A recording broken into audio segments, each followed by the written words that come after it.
हाँ चले गए तो मिस्टर मिश्रा जी, आपको हम 3 बार मुकदमा बुलवाए हैं। सारी लड़की कोई बात नहीं, कोई बात नहीं। बताइए, हम लोग देखिए जो आपसे एक प्रश्न पूछ रहे हैं कि जो आपका सरफसाई एक्ट में, सरफसाई था नहीं के तहत मुकदमा चल रहा था, तो एक 17/4/2023 का ऑर्डर था, ठीक है ना? उसको आपने 2013 का, सॉरी सॉरी 13 का ऑर्डर था।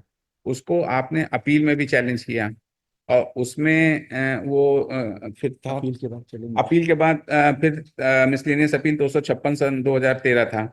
उसको जो है भी रिजेक्ट हो गई, अपीलेट कोर्ट ट्राइब्यूनल ने कर दिया उसको 3/7/2013 को।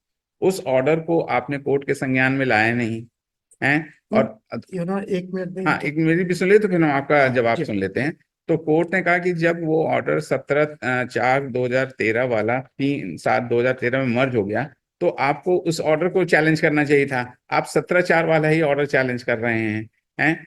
और वो इतना पुराना ऑर्डर, इसीलिए कोर्ट ने खारिज कर दिया है आपका। अब आप बताइए, आपका क्या कहना है? यार मैंने जो है ऐसे जो 198 2010 जो है 2010 में डीआरटी जबलपुर में फाइल किया जी जी। अगेंस्ट फेसी 13(4) के एक्शन के अगेंस्ट में, है ना।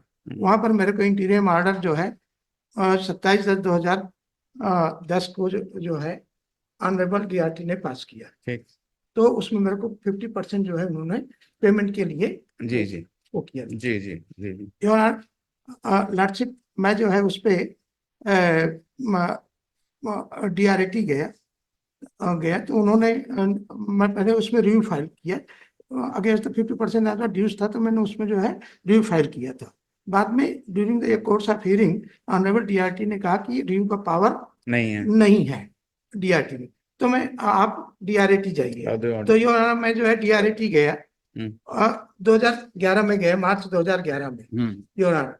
तो वहां पर उन्होंने कहा कि डिले हो गया है आपका, 45 डेज में अपील होनी चाहिए, और डिले का कंडोन का पावर सेक्शन 18 में नहीं है your. Ji ji ji. Last में वहां से जो है फिर ऑनरेबल हाईकोर्ट में आया, तो लॉर्डशिप ने जो है 20/3/2012 को ये डायरेक्शन दिया कि इनका केस जो है मेरिट पे जो है विद इन मंथ जो है डिसाइड किया जाए, और इस बीच कोई प्रॉब्लम हो तो आप ऑनरेबल हाईकोर्ट आ सकते हैं, स्टे वगैरह का जैसे वो हो तो आप आ सकते हैं।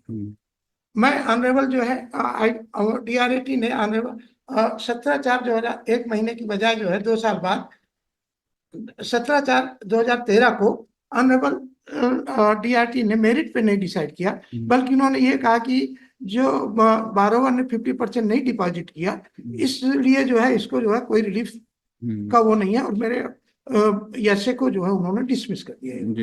मैंने ये ऑनर जो है, चूंकि मैं 2012 में आया हुआ था और ऑनरेबल हाईकोर्ट का ऑर्डर भी है, मैं यहाँ आ सकता हूँ, तो मैंने उस ऑर्डर को यहाँ पे पहले यहाँ फाइल किया, लेकिन विद इन 15-20 डेज में मैंने जो है उसको डीआरटी में भी फाइल किया योनार। वहां वो जो है ड्यू टू फिर से वो जो है कि ये गर्भावधा जो पहले ऑर्डर गया था वो भी ऑर्डर चुका है, इसलिए जो है ये ऑर्डर जो है नहीं। अब देखिए आप एक सेकंड एक सेकंड लूंगा। तो उसके बाद उन्होंने उसको डिले पे कि डिले का पावर नहीं है, और पुराना जो ऑर्डर है 27/10/2010 का इसके गर्भ में है, इसलिए डिले का पावर नहीं है, उन्होंने डिसमिस कर दिया। योर ऑनर उन्होंने डिसमिस किया 3 जुलाई 2013 को।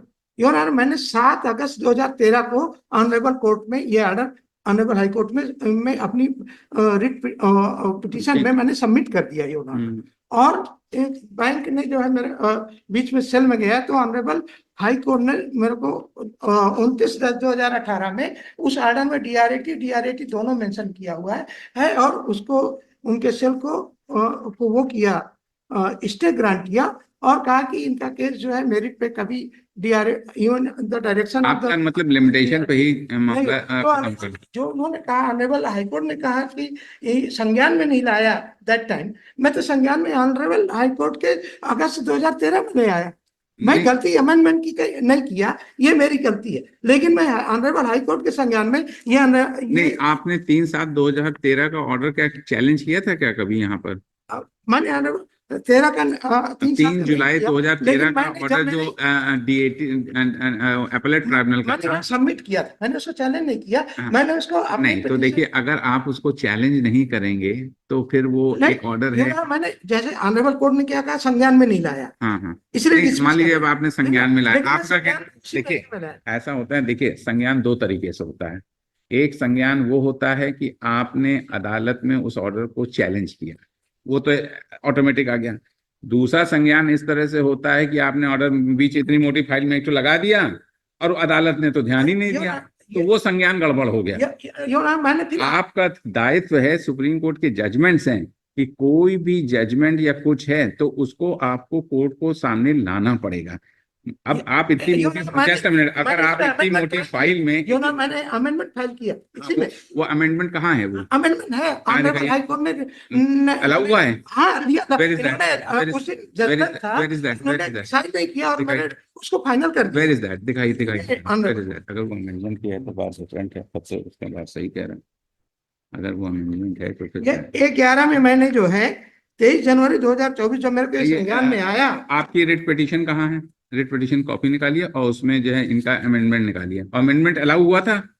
ऑनरेबल हाई कोर्ट ने उस दिन ऑर्डर करना था अमेंडमेंट पे और रिस्पोंडेंट की रिप्लाई आ गई और उस दिन ये ऑनरेबल एक सेकंड, एक सेकंड, A10 देखिए ऑनरेबल, A10 देखिए, A10 देखिए honourable, page number writ court का ऑर्डर में ना, रिट पिटीशन में ना, रिट पिटीशन नहीं, हाँ। ये जो है ऑनरेबल उस दिन का जो लिस्टिंग मैं दिखा रहा हूँ, उस दिन जिस दिन उन्होंने, जिस दिन ऑनरेबल हाई कोर्ट मेरा केस को डिस्मिस किया है, उस दिन उसके लिए नहीं था वो, उस दिन वो था ऑर्डर फॉर द अमेंडमेंट। एक सेकंड दिखाइए 181 A10 181 योर ऑनर।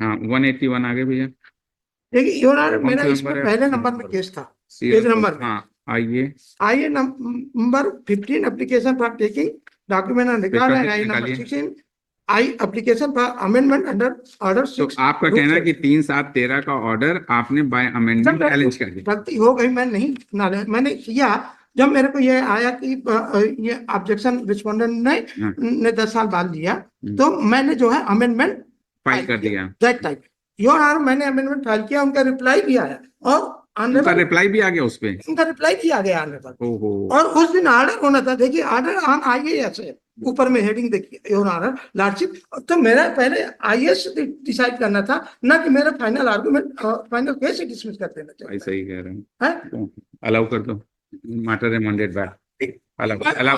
देखिए हाई कोर्ट अभी इन्होंने इसका बेनिफिट लेके मेरी पूरी प्रॉपर्टी फिर से सेल पे निकाल दी। नहीं ठीक है, हम मैटर रिमांड स्टे नहीं है, इन्होंने फिर से परेशान होइए,